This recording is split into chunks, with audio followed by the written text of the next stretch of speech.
Olá de novo, sou a escritora Helena Gomes e esta é a oficina preparatória sobre criação de histórias do Mundo Educa.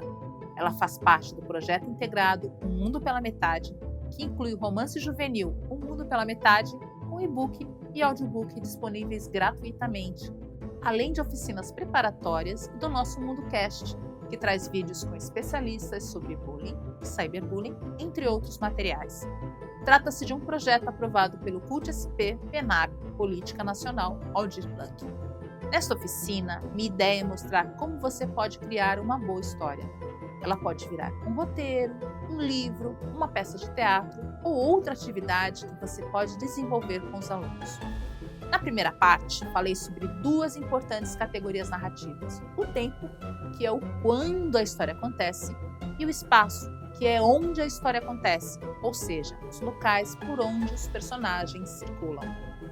Agora, vou falar de mais duas categorias importantes: o narrador e o personagem. A terceira categoria narrativa é o narrador, aquele que leva o leitor pelos caminhos apresentados por você.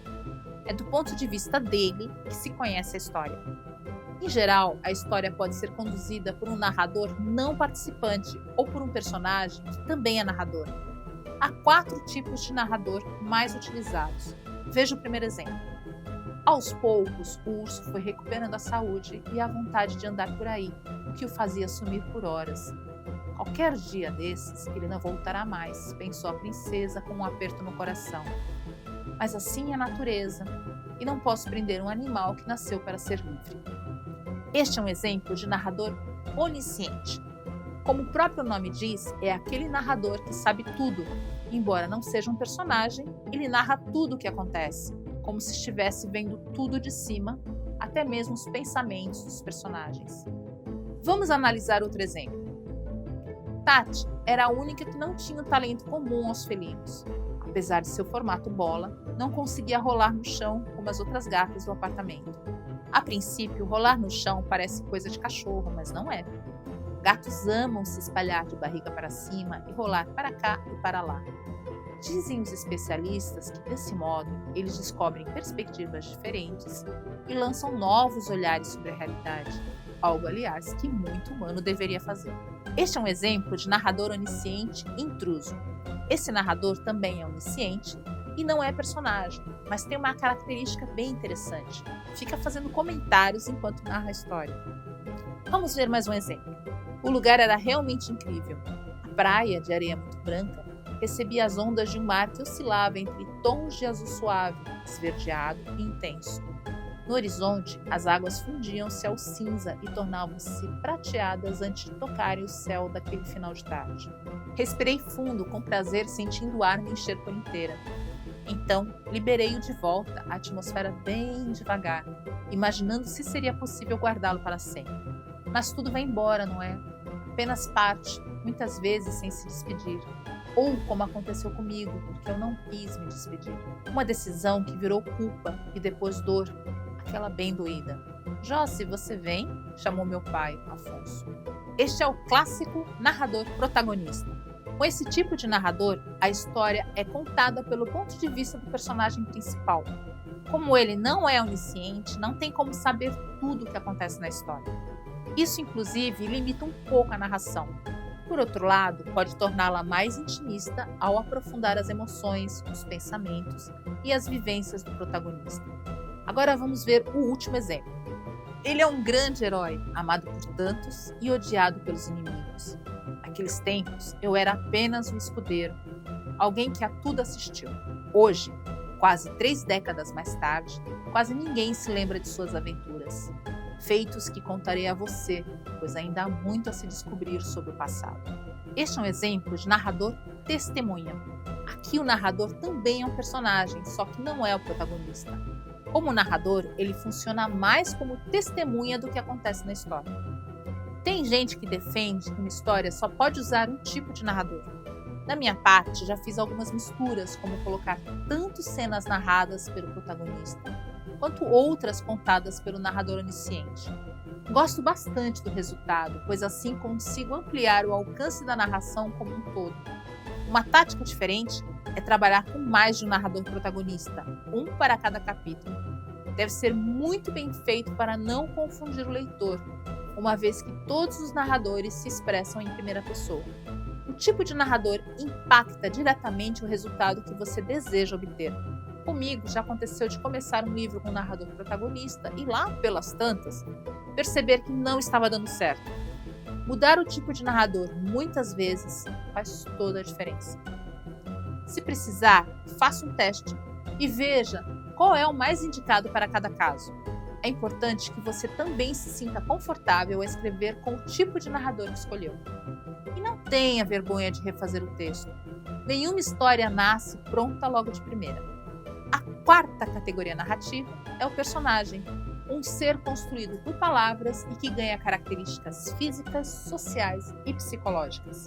Para mim, o mais importante é que o personagem tenha defeitos e qualidades, como qualquer pessoa no mundo real. É o que fará o público se identificar com ele. Nada mais chato do que um herói perfeito que nada aprende, não evolui, a não ser que ele tenha sido criado desse jeito para atender a algum objetivo específico da história. O personagem é, portanto, alguém que aprende, que termina a história diferente do jeito como a começou. Temos o clássico exemplo do rapaz inseguro, com esforço e determinação, vai melhorando como gente até se tornar um herói. Mas ele também pode piorar se você tomar outro exemplo, o sujeito legal que termina como vilão. Como aconteceu com Anakin Skywalker ao se tornar o temido Darth Vader em Star Wars. O personagem aprende e amadurece. Seria esse um desafio interno a ser vencido, tão necessário quanto os desafios externos que ele enfrenta no decorrer da história. Só tome cuidado com os estereótipos, tá? Valorize o protagonismo feminino, a diversidade de seus personagens, o respeito a visões de mundo diferentes da sua. Pesquise, observe como as pessoas de outras culturas se comportam, falam e interagem entre si. Procure dar mais veracidade a seus personagens. Existem autores que reproduzem estereótipos sem se dar conta disso. Já cansei de encontrar personagens femininas superficiais que parecem estar ali só para enfeitar e serem salvas pelo herói. Particularmente, não gosto de histórias em que o protagonista faz tudo sozinho. Acho muito mais divertido quando os personagens secundários também colaboram, ganham as próprias tramas e lutam por suas conquistas. É óbvio que não é possível fazer isso em histórias curtinhas, mas em histórias mais longas, por que não? Não deixe que seu personagem seja raso, apenas uma marionete sem personalidade e força de vontade. Coloque-se no lugar dele, procure sentir o que ele sentiria. Esse exercício ajuda bastante tanto no processo de criação quanto na condução do personagem quando você for escrever. Quanto mais você souber sobre o personagem, mais consistente ele será. Agora imagine que você não entende nada de vôlei, mas quer muito escrever uma história sobre um menino que sonha em ser uma grande estrela nesse esporte. Como você está fora de sua zona de conforto, o caminho é sair em busca de informações. Converse com jogadores, descubra o que os levou ao vôlei, conheça a rotina de treinos, assista aos jogos, confira os bastidores, leia notícias sobre o esporte, entenda as regras do jogo, o que pode acontecer durante uma partida, entreviste pessoas e técnicos que estão relacionados ao time. Você terá um amplo material para a criação não apenas do seu protagonista, mas de outros personagens também. De quebra, ainda terá muitas e valiosas ideias para a história. Recentemente, assisti a uma série chinesa em que uma das personagens tinha como missão reencontrar o irmão, separado dela numa cena bem dramática.